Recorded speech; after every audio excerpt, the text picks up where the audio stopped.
In the days of Amraphel, king of Shinar, Ariosh, king of Elasar, Chedorlaomer, king of Elam, and Tidal, king of Goyim, these kings made war with Bera, king of Sodom, Birsha, king of Gomorrah, Shinab, king of Admah, Shemaber, king of Zeboim, and the king of Bela, that is, Zoar.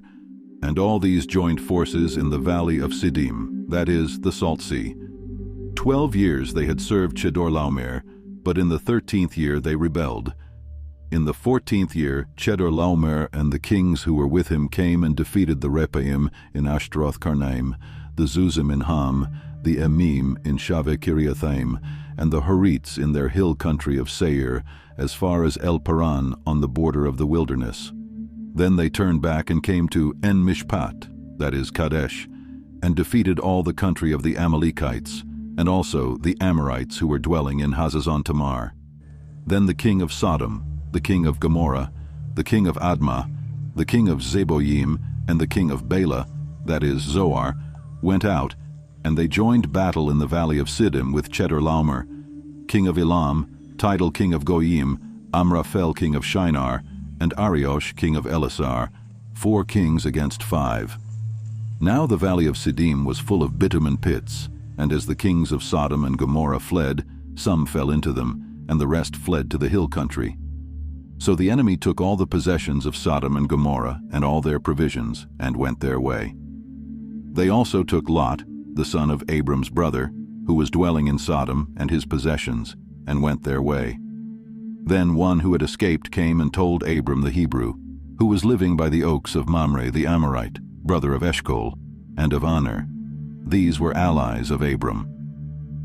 When Abram heard that his kinsman had been taken captive, he led forth his trained men, born in his house, 318 of them, and went in pursuit as far as Dan. And he divided his forces against them by night, he and his servants, and defeated them, and pursued them to Hobah, north of Damascus.